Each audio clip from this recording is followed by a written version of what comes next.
Welcome to Digication Scholars Conversations. I'm your host, Jeff Yan. In this episode, you will hear part two of my conversation with Laura DeSisto, Program Director and Senior Lecturer for the Master of Liberal Arts program at Johns Hopkins University. More links and information about today's conversation can be found on Digication's Twitter, Facebook, and Instagram.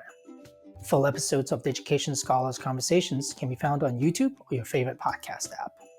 One part that you said that really, really rings true in just my experience and, seeing people around me and colleagues and people I've come across, people I admire, right, is that, all the leaders, there isn't one leader who who hasn't whether they got their skills from a liberal arts education, who doesn't have all the skills that you talked about. Well, so Um, and there isn't really an easy direct path to learn those skills. right, There just isn't. right. There actually isn't you can't major in being a CEO. Mm-mm. Right? Yeah. You can't major at being the United States presidents. Mhm. Um, these majors don't exist, and it really requires a person to you can either professionally try to get that experience through something like the MLA program, Yeah. or you have to seek it elsewhere. Yeah. But you have to get it.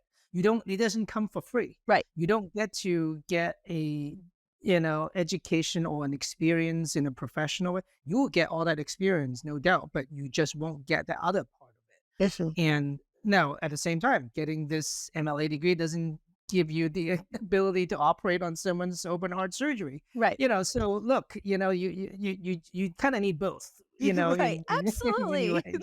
Yeah. But if you are, I actually do think that there is something that because I have 3 children who are sort of high school age, and they're thinking about careers Mhm. and things like that a little bit, and it's interesting because they all have different ways of thinking about it, right? Mhm. But definitely some sort of like I don't know what I want to do, right?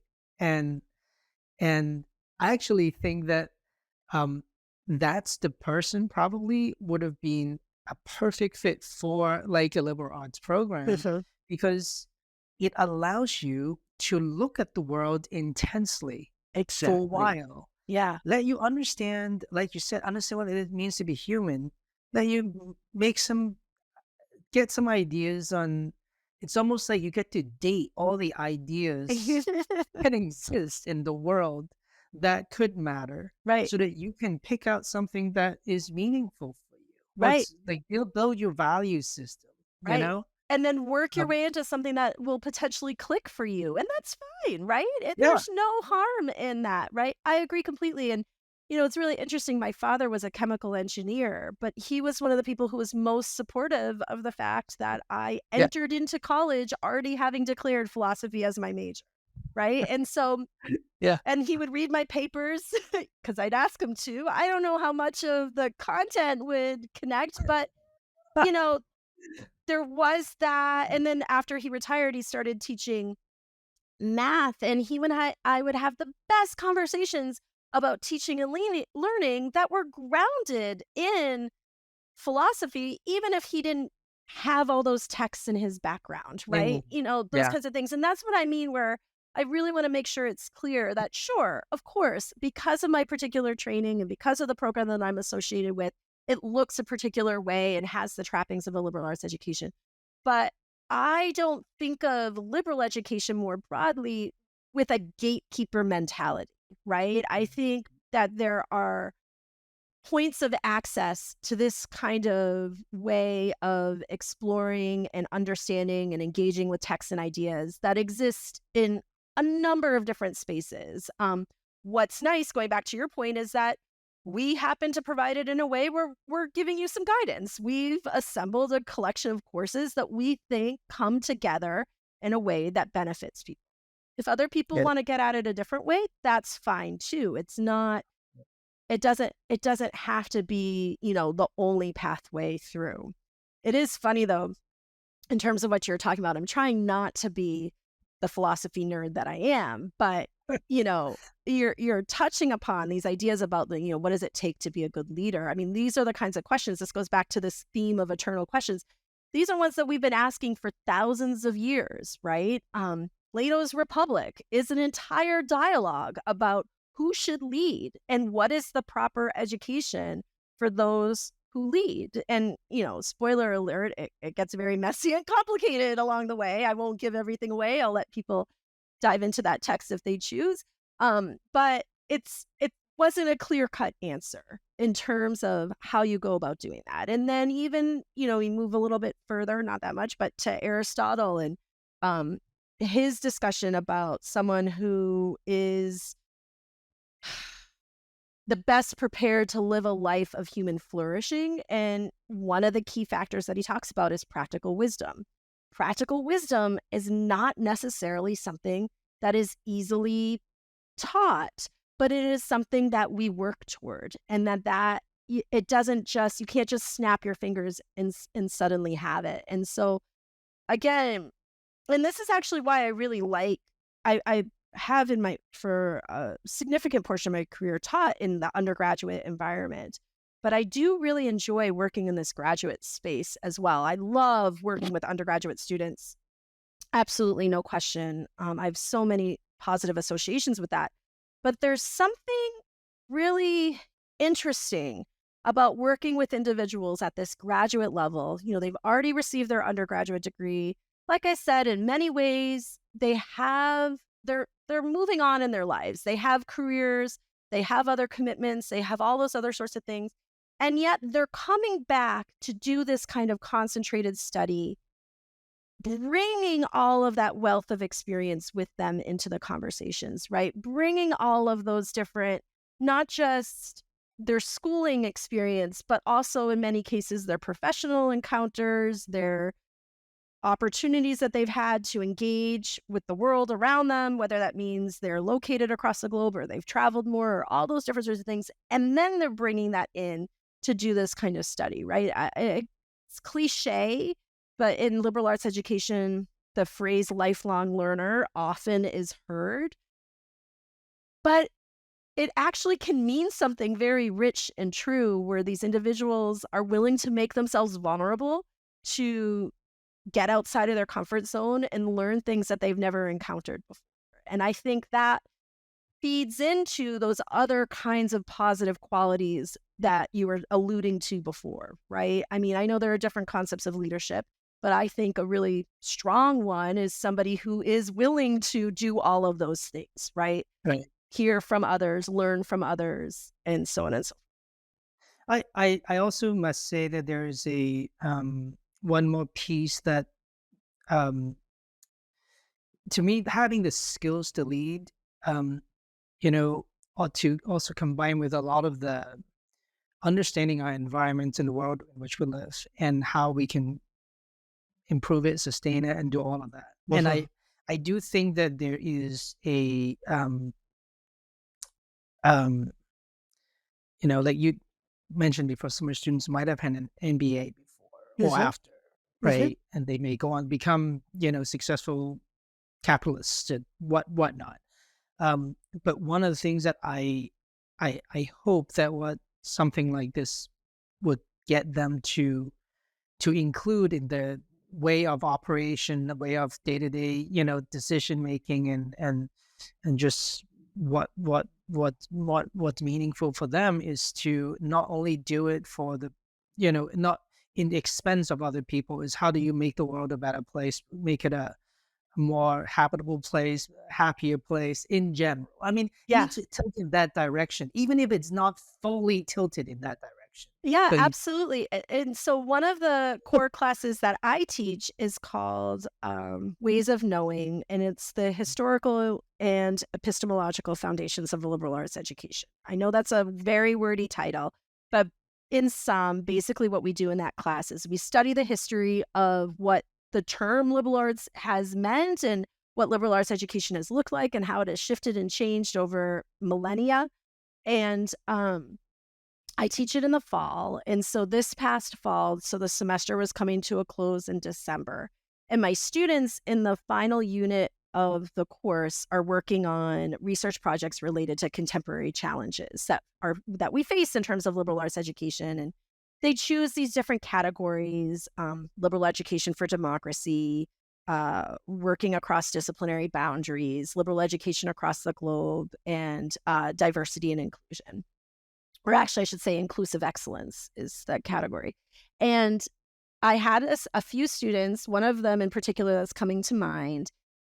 She is very, very successful on the West Coast in the technology world, on the computer science world, that whole realm.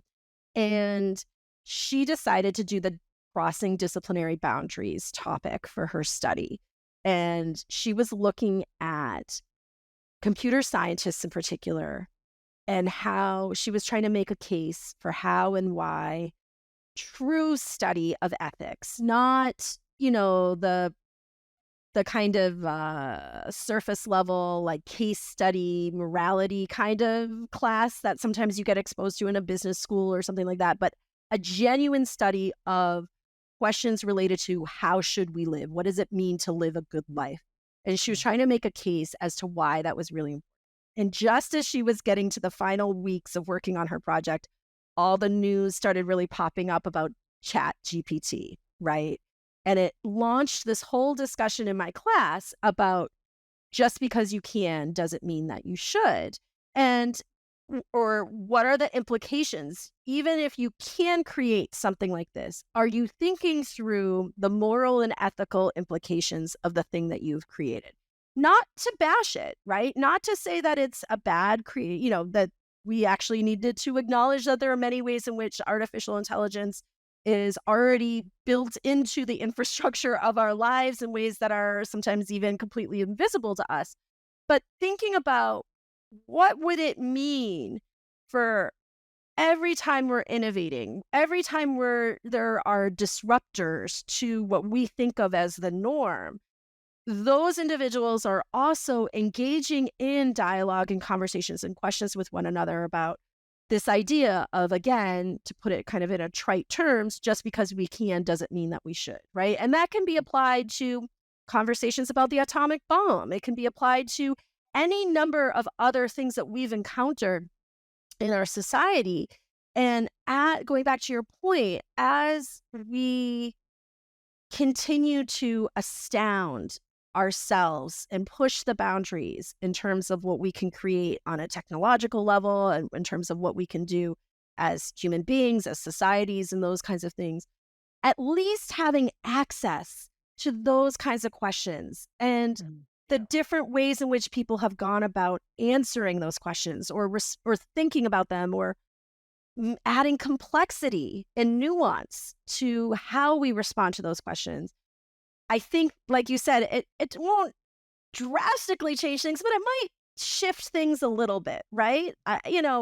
My brother's a software architect. I know about the excitement that goes into being able to create things in code. I'm not against any of that. I just shared the ways in which I think our program shifting to online, even though it took me out of my comfort zone, actually has benefits to it, right? I'm not doing, again, the head in the sand, anti stance, but I do think it's worthwhile to bring this kind of liberal arts informed mindset into these conversations, I guess.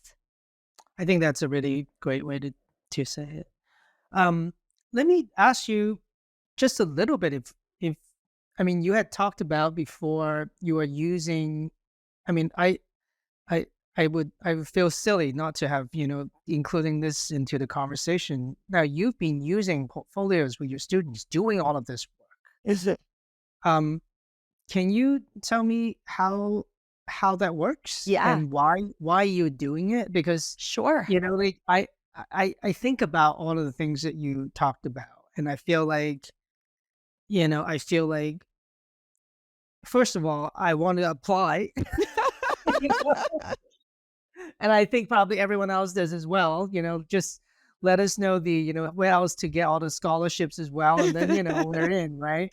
And then, but it's almost like how, where does all of this stuff go? Yeah. And I'm thinking, and you have this portfolio system and you're Mhm. using it with your students. Can you tell us a little bit about that and Yeah, how I'd you? love to.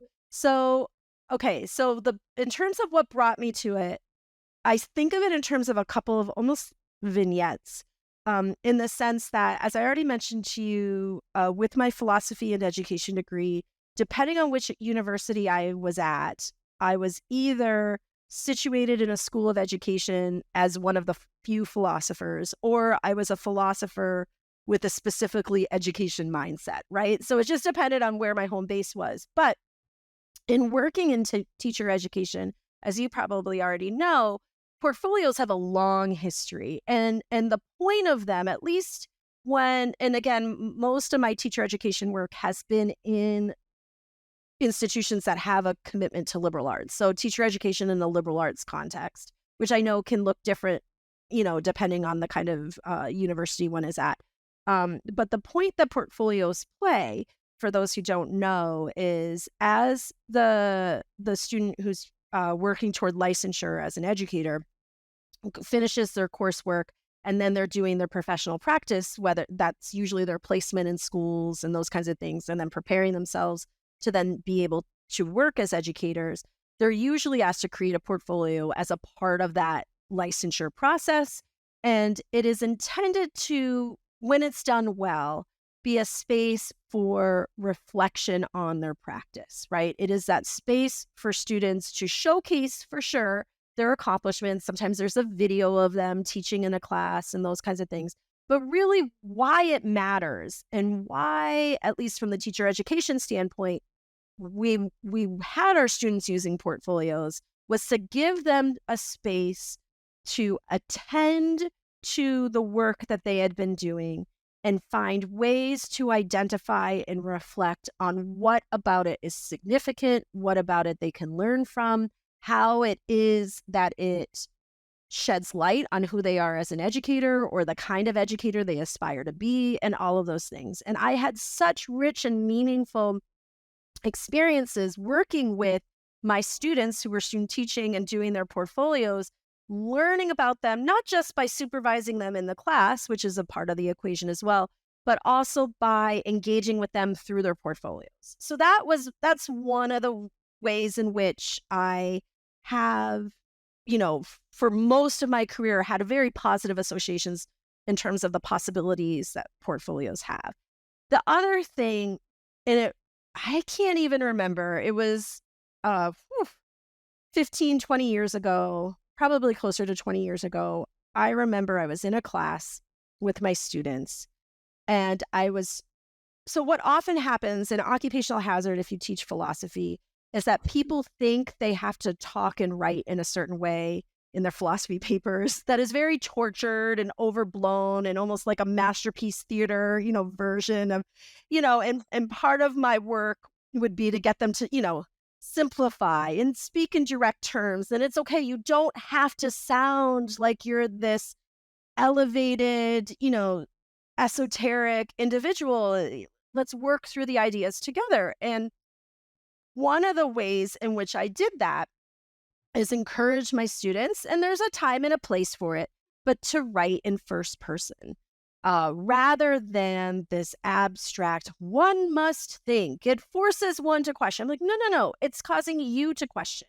claim the ideas that you have and the questions that you have and that sort of thing. And we were talking about it in class one day, and one of my students told us, everybody in the class, that she had a very clear memory as an elementary school student. I think she said she was in 4th grade. Their teacher took a wooden letter I, capital I. They went into their yard of their school, they dug a hole, and they buried the I. And as a way for that teacher to teach them not to use first person in their writing. And that broke my heart, because what that effectively was saying to them is that you have to silence your voice. that your individual way of understanding, perceiving, and responding to the things that you're learning, you have to repress and stuff away, right? And what a vivid way. I can't believe that this teacher did this with the students, right? And that student carried that with her. This was undergraduate students, carried that with her all the way, so that even when her professor is saying, please write in first person, she was saying, I can't. It's still buried. To her, it felt as though it was still buried in that schoolyard back from when she was a fourth grader.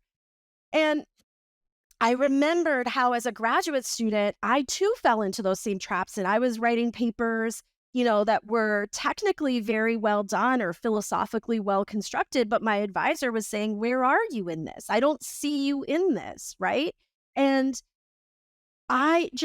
those combination of things caused me as an educator to make a choice, especially after that story, then and there, to work as diligently as I can against that movement, that pressure, right? I want my students to understand and reflect on what they think, why they think what they think, and how they think what they think, and to then be able to see it for themselves rather than hide it behind impersonal language, rather than hide it behind this pretend pose of being this abstract scholar that isn't situated within a particular person with a particular set of experiences and a particular culture and history and all those different sorts of things that we know that we bring into all of the work that we do.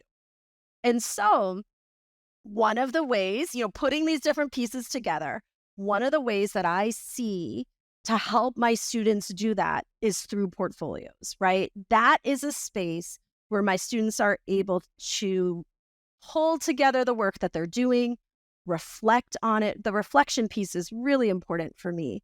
It's not just show and tell from my point of view. It's really about what you have to say about the work that you've done and why you've chosen certain pieces to highlight. And I use Digication in a number of different ways, but in the capstone, that's the portfolio that I teach. I have my students, they do a number of different reflective essays on Digication. It's separated into 5 sections, but in 2 sections, they use artifacts of their work, but they use them in very different ways. One of the sections is about developmental milestones. So I am asking students not to choose their best work, not to choose the things that they are even necessarily, super proud or excited to share. I want them to find those critical moments, those turning points, those times in their learning that something happened as a result of it, whether that means they learned they needed to write in a different way, they found that the way that they were approaching scholarship and research was not leading to fruitful ground, whatever it might be. And that's what they put on their Digication pages for that section. And then, of course, they write about it, right? And they claim it. And then they try to understand how that played an important part in their journey as a student in our program. Then there's the other section where it is the showcasing and the accomplishments, and I want to see what they see as their best work in relation to our learning outcomes for our program and all that stuff. And then still reflect on that and also connect that back to how does this collection of artifacts relate to this other collection of artifacts? Because they're all a part of the same I. They're all a part of the same person who has learned throughout this program and developed and evolved in different ways. And so that's one of the things that I see as being so powerful about what the portfolio allows our students to do. It also, as I think you and I have talked about in separate contexts, really places, at least from the way I approach it, places this emphasis on narrative and the narrative unity of the individual who is presenting this information. They have to think about, who am I and how am I going to present myself and my work on this platform? There's plenty of room for creative expression. And then, of course, there are the different parameters and expectations I set up for them. And they then have that opportunity to weave their story together in a way that makes sense to them. I encourage them to use metaphor. I encourage them to think of it as a form of storytelling. But that can look very different for different students. So some of my students who have more of those linear, concrete ways. Their way of expressing that looks different than some of my students who have more artistic inclinations, and that's fine. I'm still seeing them emerge as themselves. And what's neat about it is teaching this every single semester, fall, spring, and summer, since I started, like I said, 6 years ago. I've never seen two portfolios look the same. And now with Digication, it's just amplified even more, right? I mean, they're able to really express themselves on a level beyond what they could do in a Word document. So it's really exciting. Again, though, the disclaimer is that that's not the only way we're using Digication. That's just an example of how that's playing out. I think that's amazing. And something about, I mean, I think we actually touched on this idea of having the time and space to just think and identify those points in lives where changes happened and reflect on that. It's a real privilege to have that time, to do that, to have someone say, oh, hold on a minute, that's what matters a lot. You're going to spend time doing that right now, right? We're not going to have you read 13 more textbooks, because guess what? There's 3,000 more. There's like 30,000 more in the library. You'll never finish them, Exactly. right? So, but instead of doing any of those, stop for a minute and just do this, right? Yeah. And I love that, because it takes a very complex self to try to make connections. And I think that we make connections sometimes naturally, but sometimes we have to go in and seek them out and make those connections. The good thing about it is that once you make some certain connections, they don't get unmade. It becomes easy. You're like, oh, well, it's like riding a bike. Once you know it, you've made the connections on how balance works with your body, and it's just always there. And I love that about sort of you having the students think about these critical turning points, moments, of their lives, and reflect on them. And I think that in Digication, we have this this phrase, this thing called, be heard, be seen, be recognized. But I think that, sometimes we forget that you have to be heard, be seen, be recognized by yourself. Yes. First, because I was, really trained in the arts and design, and some of the ways people thinking about expression and self-expression, it's about finding yourself, finding about what it is that you wanted to, what you're about, and what you like, what your visions are, and then you have to express it to other people, and then you have to take some of that back, and then you have to do it again and over and over. And these are the kind of things these are kind of some of the process that I feel like are, they are absolutely nonlinear and not specializable. Absolutely. We're talking about how to be specialized. You can't specialize on that, because you are going to be different from everyone else. And so you can specialize in yourself. That's exactly it. I agree completely. And that's very much where I was coming from as I've taken over the portfolio capstone and continued to teach it and craft it and make tweaks to it. Is this idea of helping my students synthesize their learning and to be able to articulate it, like you said, to themselves, and then to be able to carry it forward. Because time and time again, they will be asked, what is this MLA all about? What, you got this MLA degree. What is it? What has it been?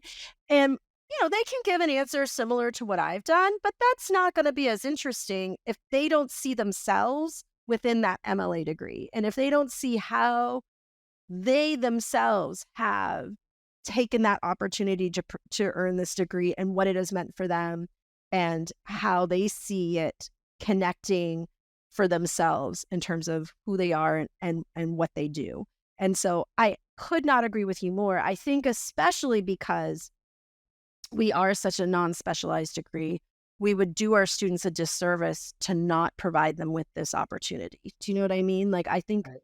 it's but I frankly, like you, I think it's important regardless of what one studies. That would be my argument as well. And I love what you had to say about how, as a student of art, that is a continuous discussion about expression and self-expression, and then also reaching across yourself to others too, who you don't even know, who aren't even in the room with you when you're doing that process of creation. And so, how do you create those opportunities for synergy and connection and synthesis, all of that? And I think this helps. I think this gives the students the right kind of encounter, I guess, with that way of responding to the work that they've done.